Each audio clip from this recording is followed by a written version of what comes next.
Bienvenue sur ma chaîne! Donc, si tu ne me connais pas déjà, je m'appelle Cynthia Marcotte et je suis nutritionniste.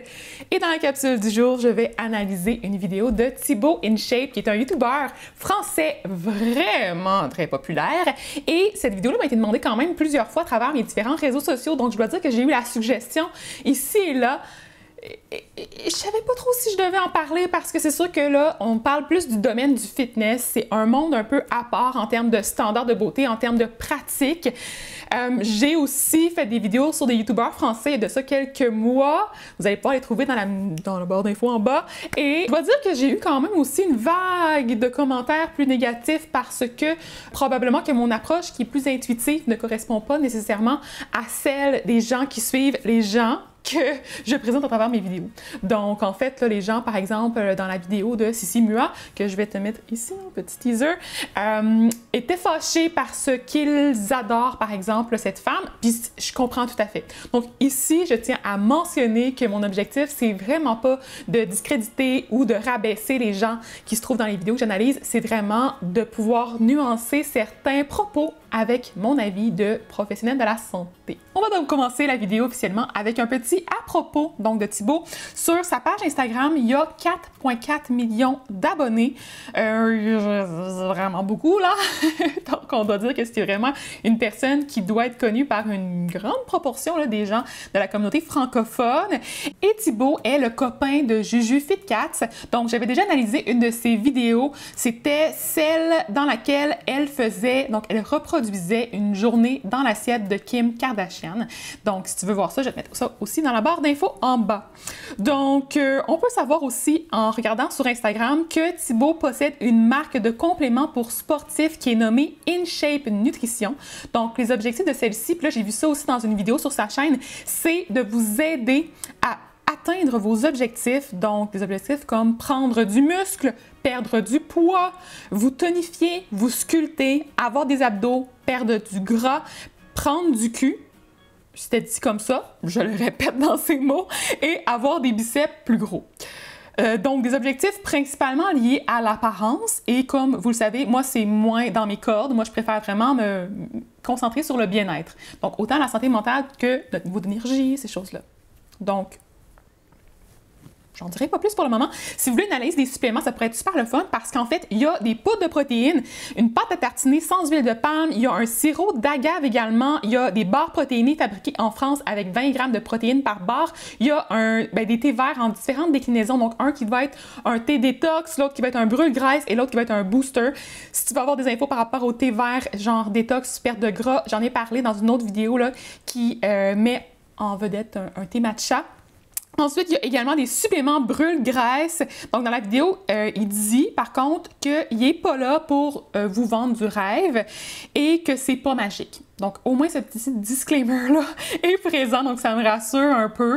Mais en même temps, on s'entend que, à mon avis, c'est pas le genre de supplément qui fait vraiment une grosse différence. C'est ça. Fait que, du point de vue des suppléments, il y a aussi des oméga 3. Oméga 3. Dans les suppléments, il y a aussi des oméga 3, des BCA, de la préparation à mug cake, des cornflakes protéinés, puis il y a 79 000 abonnés sur sa page Instagram de compagnie.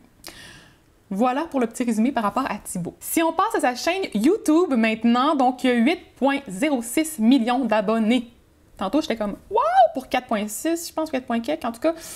Là, c'est comme le double. Là. Fait qu'il y a une ultra grosse communauté. Dans sa description, c'est écrit « Dame, fun, fitness, petite. » Petite? Pourquoi? Boum! Abonne-toi, nouvelle vidéo toutes les semaines. C'est un peu du code. Pour moi, il y a comme fun, fitness, correct. Boum, dame, j'imagine que c'est parce qu'il y a comme vraiment beaucoup de personnalité puis qu'il doit quand même utiliser ces termes-là de temps en temps ou juste comme... Je sais pas, vous pourrez me dire si vous le connaissez plus. Et au cours des dernières années, là, il y a eu beaucoup de vidéos de produites. Par contre, la majeure partie d'entre elles sont plus dans le style humoristique, avec peu de conseils nutritionnels. Donc, à certains moments, par contre, il y avait des « je mange comme » Arnold Schwarzenegger, Zac Efron, comme l'homme le plus fort du monde, l'homme le plus fort de France. Donc, il y en avait plusieurs comme ça où il va reproduire une genre de journée dans une assiette ou un repas type de cette personne-là. Et il y avait également des vidéos dans le style « Je mange du X pour la première fois », donc souvent dans des fast-foods comme le Burger King, le McDo. Sinon, il y avait quand même beaucoup, là, dans ces moments-là, des grosses quantités de calories consommées et c'était souvent utilisé sur les miniatures comme étant genre un petit teaser pour les gens qui allaient écouter ça. Je comprends tout à fait la tendance, ça a été vraiment populaire il y a de ça quelques années, puis je suivais beaucoup justement de gens dans le fitness qui faisaient des défis 10 000 calories par jour, donc ça c'était ultra populaire, puis pour être franche, j'ai pensé en parler plus, donc ça vous tente là que je pense pas que je vais l'essayer là, à moins vraiment que vous me mettiez full de likes à la vidéo.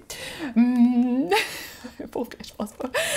Mais c'est clairement le genre de sujet de tendance alimentaire qui m'intrigue et je veux voir justement du point de vue physique comment notre corps se comporte lorsqu'on mange un aussi gros volume et une aussi grosse quantité de calories dans une seule journée. Donc le système digestif, qu'est-ce qui se passe?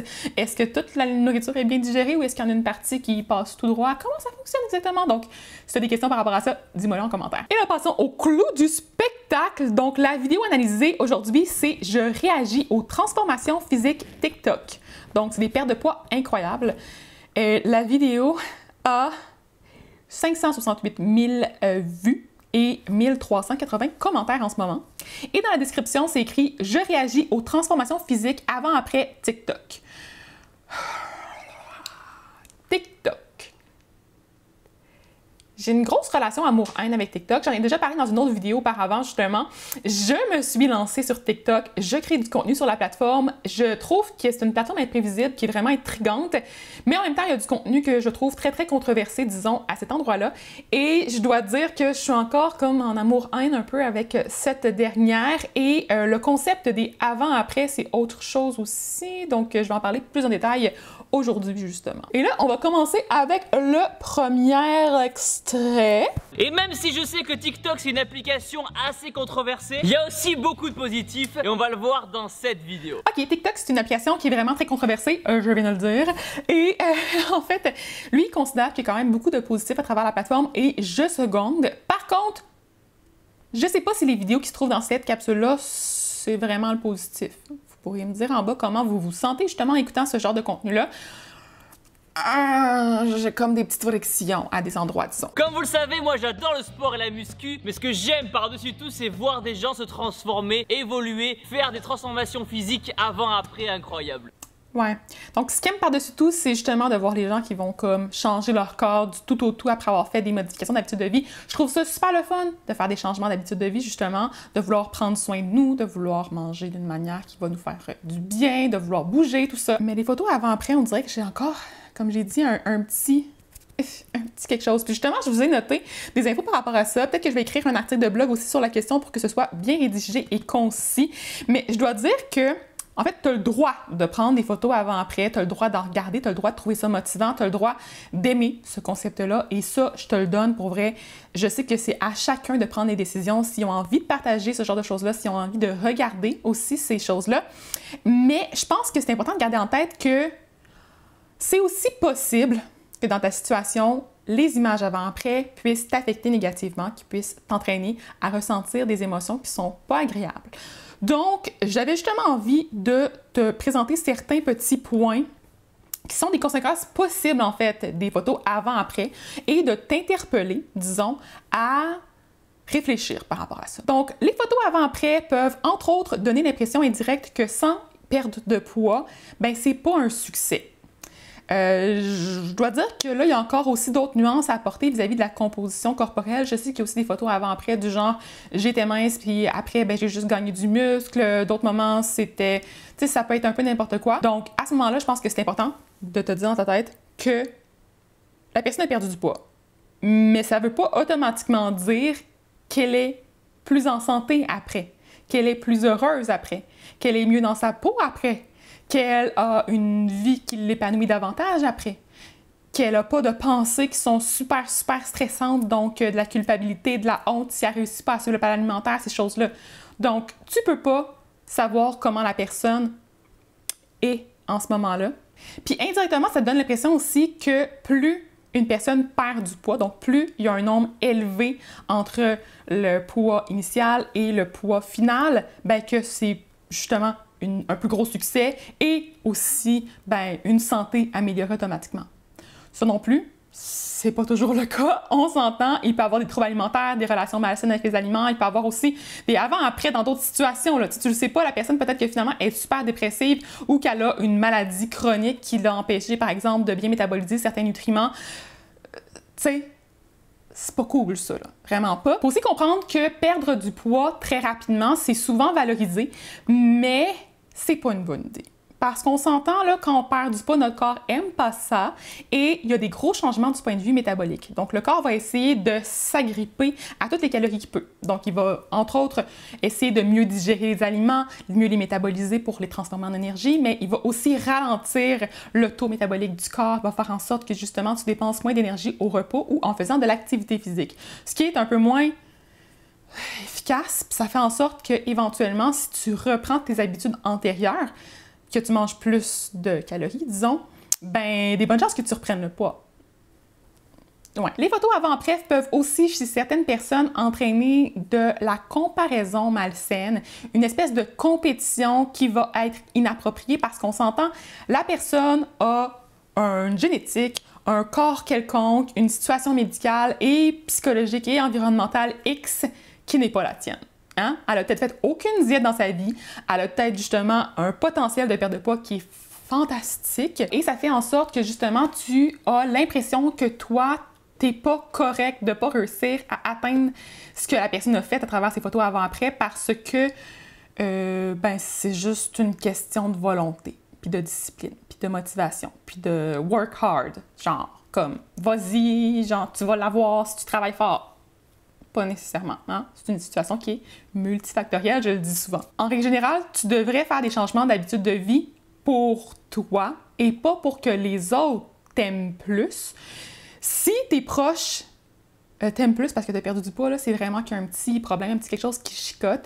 Là, à ce moment-là, ça vaut la peine de peut-être revoir là, les gens qui sont autour de toi parce que l'apparence ne devrait pas être au centre de tes relations. Et là, comme on l'a dit, là, ça sursimplifie les choses. Puis il y a aussi, en fait, des photos qui sont carrément truquées, là, on s'entend.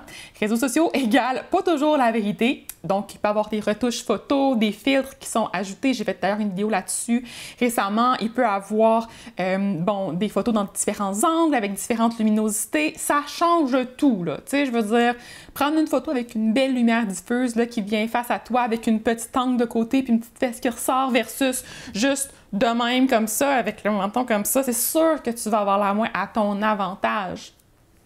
On s'entend, mais ton corps a peut-être même pas changé du point A au point B. Donc, la photo avant ou après. Puis je pense que ce qui conclut aussi bien la chose, là, c'est que tout le monde n'est pas malheureux sur la photo avant, comme tout le monde n'est pas plus heureux et plus en santé sur la photo après. C'est vraiment un cliché dans le temps. À ce moment-là, peut-être que tu as le gros sourire, mais peut-être qu'au final, tu vas te rendre compte que d'avoir fait cette diète-là, cette stratégie de perte de poids-là, ça te pèse sur les épaules, puis finalement, c'est juste une lourdeur dans ton quotidien. Mais je tiens à répéter, là, je comprends que ça puisse être une motivation pour certains, que ça puisse être aussi une source de fierté de voir le progrès, mais en même temps, je veux juste comme allumer des possibles petits drapeaux rouges.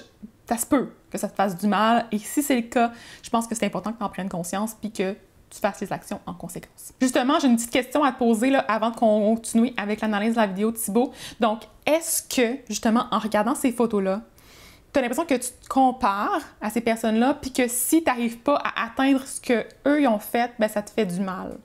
Si tu te sens pas bien, si tu te sens pas à la hauteur en regardant tout ça, je pense que c'est mieux, justement, de se distancier de ce genre de contenu-là. Retournons à la vidéo maintenant.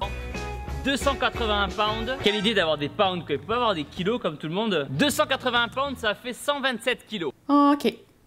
Donc là, premièrement, il est écrit effectivement le poids en livres sur le TikTok de la femme en question. Donc, c'est le premier élément là, que j'aimerais aborder en ce moment. Donc, selon moi, le fait de être fâché parce qu'il faut le transférer en kilos pour mieux comprendre, c'est correct, là, je sais que c'est de l'humour, c'est bien correct. Mais je dois dire que ce qui me chicote ici, c'est le fait de vouloir savoir combien de livres, de kilos dans ce cas-là, elle pesait initialement pour pouvoir mettre en relief, disons, la variation de poids comme si c'était plus un succès, plus que la personne a perdu de kilos. c'est tellement une tendance qu'on a là, de justement compétitionner avec des chiffres comme ça, mais une livre de plus, une livre de moins, ça fait pas grand-chose dans la vie, hein? On peut devenir rapidement obsédé par ce genre de chiffres-là, et je pense que j'aurais aimé mieux, en fait, voir une photo avant-après qui incluait pas nécessairement le poids. Je pense que ça donne pas grand-chose comme information supplémentaire qui peuvent aider les gens autour. Donc, c'est quelque chose de plus personnel, je pense. Puis, ça dépend aussi des gens encore là. Je sais qu'il y en a qui aiment ça, avoir les chiffres en tête. Mais pour moi, je pense que quand on a une relation justement plus difficile avec les aliments, c'est mieux d'essayer de ne pas regarder ce genre de contenu-là.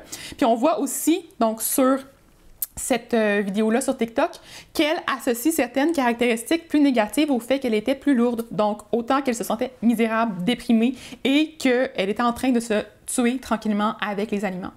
Donc oui, je peux comprendre là, tout à fait qu'elle se sentait peut-être moins bien, qu'elle avait peut-être pas le même niveau d'énergie, genre, ou des choses comme ça. Mais est-ce que c'était seulement aussi associé avec son poids? Est-ce qu'il y avait une composante aussi lié avec les habitudes de vie en général? Tu sais, je veux dire, si on est sédentaire, si on mange peut-être pas une variété d'aliments, si on a tendance à faire certaines choses, oui, c'est sûr qu'on va pas se sentir très bien. Là. Tu sais, si on sort pas dehors, moi, je le remarque rapidement là, que je suis à fleur de peau fois 1000. Fait que certaines choses comme ça peuvent aussi entrer dans la balance, puis je trouve que de mettre les deux informations une à côté de l'autre, ça donne l'impression que c'est poids, conséquence. Donc, tu as un poids plus élevé, conséquence, tu te sens pas bien, automatiquement.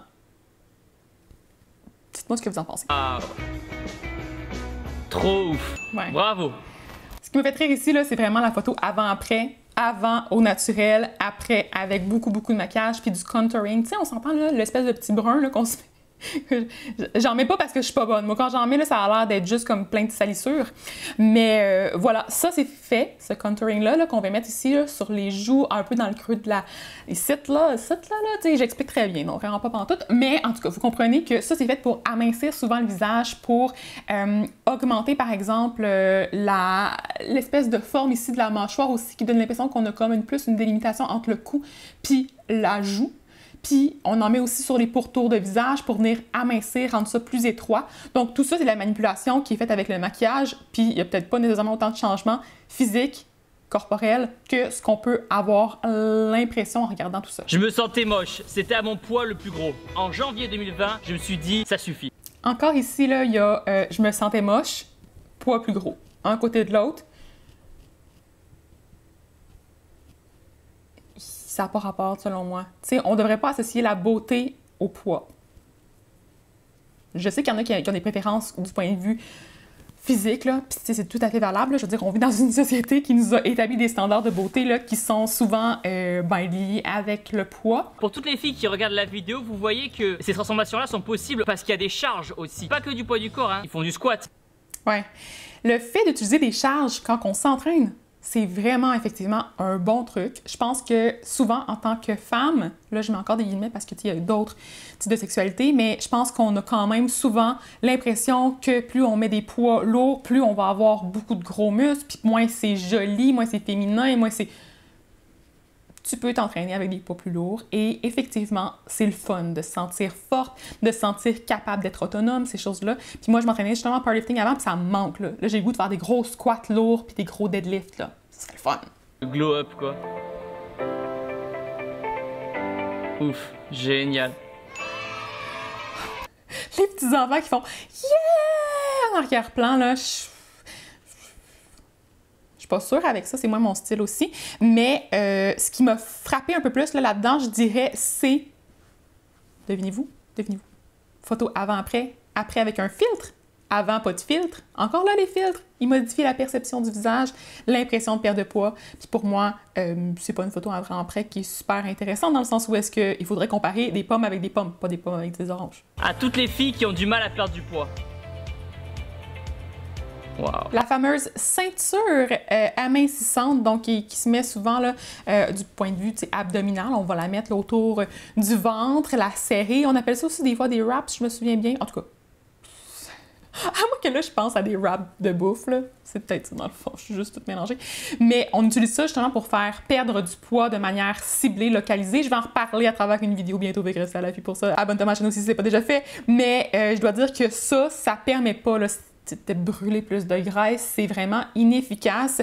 Et c'est carrément, selon moi, une perte d'argent, c'est du gros marketing qui n'a pas d'allure, là. Fait que achète pas de ceinture comme ça sert vraiment pas à grand-chose. Avant, après. Ok, c'est impressionnant, même si je la trouvais pas forcément en surpoids avant, même elle était pas du tout, tu vois. Tant qu'elle se sent bien dans son corps, c'est le plus important. Comme on dit, être en surpoids, c'est pas grave à condition que déjà vous vous sentez bien dans votre corps et que vous êtes en bonne santé. Tous les corps sont beaux. Ça, c'est drôle parce que je vous ai posé la question avec un extrait comme ça sur Instagram, puis il y a plusieurs personnes qui ont relevé vraiment un malaise en lien avec le fait, en fait, en général, là, dans la vidéo en tant que telle, le concept de la vidéo, le fait que Thibaut va venir juger les différentes apparences avec son propre avis personnel. Donc, et là, si je vous lis, en fait, les messages que j'ai reçus, bon, il y en avait un que c'était plein d'emojis mélangés, on s'entend, là, de personnes qui n'est pas tant heureuses, là, genre comme fâchées, avec, genre, qui respire fort, puis un petit peu de dégoût là-dedans aussi. Une autre personne qui me dit carrément « mixed feelings », donc... ouais, pas sûre de savoir ce que j'en pense. Pas tant à l'aise avec les commentaires, mais tu sais, c'est sûr que leur but aux gens, ouais, c'est ça, c'était de maigrir. Donc, peut-être qu'il y en a quelques-uns parmi ça que ça leur fait vraiment du bien d'avoir une certaine validation externe, puis ça aussi, je comprends. Une personne qui me dit « full triggers », je me sens push, molle, grosse, puis je trouve pas ça agréable de regarder du contenu comme ça. Ici, on a aussi mal à l'aise de voir un homme qui ne les connaît pas juger leur corps avec autant d'enthousiasme. Ici, j'ai aussi un commentaire qui me dit, bien sincèrement, ça me dérange pas vraiment, son métier reste le fitness. Ensuite, on a, je sens que c'est important d'être en harmonie avec son corps. Parfois, le sport peut changer la vie des gens en perdant du poids. Donc aussi, très bon point aussi, c'est un très bon point, je pense que je l'ai mentionné plusieurs fois. Donc, être actif, se sentir mieux dans sa peau, oui, là, ça fit vraiment ensemble aussi, puis je trouve ça le fun de mettre ça en vedette quand même. La personne ici me dit que ça donne l'impression que les gens, c'est des pièces de viande humaine, vraiment réducteur, ce genre de choses, là, autant pour les hommes que les femmes qui sont analysés. J'ai des petits bonhommes de dégoût aussi, des arcs, de la surprise, du malaise. Il y a une personne qui me dit aussi, elle se sent très mal, j'ai beaucoup de mal avec Thibaut en général, du coup, je me désabonne de ses réseaux. C'est aussi une très bonne solution là, pour ceux qui sont moins à l'aise. Ceux avec qui ça fonctionne bien comme approche, c'est pas grave, là, rester avec ce genre de personnel dans votre entourage, mais je pense qu'il y a quand même une certaine, comme j'ai dit, faire les réflexions, c'est l'important. Et là, beaucoup de, je trouve ça réducteur, puis justement, là, des commentaires par rapport au fait que, bon, il a dit des choses là, comme un petit peu malaisantes, selon certaines. Puis il y a du monde qui m'ont dit qu'ils regardaient tout simplement pas parce que ça leur faisait du mal, donc ça peut être une très bonne solution. Yeah! Le ventre là, il n'y a plus de ventre. Le visage s'affine, les joues se creusent. Oh! Incroyable. Waouh! Franchement, c'est impressionnant. J'ai pas de mots. Là, si on regarde bien sur ce TikTok-là, on peut remarquer qu'il est écrit dans le coin de la vidéo « Moi qui travaille sur moi-même pendant qu'il travaille sur son propre corps ». Donc oui, ça peut être cool de changer nos habitudes alimentaires en couple, c'est entraînant, c'est motivant, ça fait quand même quelqu'un avec qui justement échanger, puis éventuellement faire les activités, puis tout ça, puis cuisiner bien sûr. Mais de vouloir changer pour plus plaire à l'autre, ça revient encore à dire que l'apparence est le point central de la relation, puis c'est encore là une zone très dangereuse selon moi. Yeah! Je change de style de vie. Il va à la muscu, il commence à s'entraîner 7 jours par semaine. Il change son alimentation, il est tellement plus à l'aise dans son corps. Ouais, là je vais arrêter ici tout de suite là, parce qu'en fait celui-là c'est mon copain qui l'a remarqué pendant que j'écoutais la vidéo puis il était là à côté. Puis il était comme, il s'entraîne 7 jours par semaine, clairement pas une bonne idée. Effectivement, je confirme, puis je suis pas kinésiologue là, je veux dire ça aussi c'est un autre champ d'expertise, puis ça vaudrait la peine d'avoir peut-être l'avis de quelqu'un là qui tient encore plus, mais je pense pour avoir fait les tests personnellement, que s'entraîner d'une manière abusive, ça peut être négatif, ça réduit la capacité du corps justement à récupérer. C'est comme un petit peu lourd et on est toujours fatigué parce que justement, ça commence à s'empiler les entraînements par-dessus les autres et on n'a jamais le temps de juste se reposer puis de décrocher. Donc, je pense que c'est pas une chose qu'on devrait nécessairement viser. Puis, c'est sûr. Il y a 6 mois versus maintenant. Ah, la taille des bras et tout. En même temps, avec toute la malbouffe qu'il y a aux États-Unis. Avec toute la malbouffe qu'il y a aux États-Unis? Oui, il y a de la malbouffe aux États-Unis. Oui, c'est assez populaire. Oui, les gens en mangent, mais les gens de toute taille en mangent aussi, on s'entend. Et j'ai l'impression qu'indirectement, ça donne comme justement... Ça renforce en fait l'idée que les gens gros mangent automatiquement plus de malbouffe, alors que c'est pas une généralité. Il faut garder ça en tête aussi. Ok, comment elle était avant, ouais. Oh, elle était jolie quand même, on voyait qu'elle était jolie.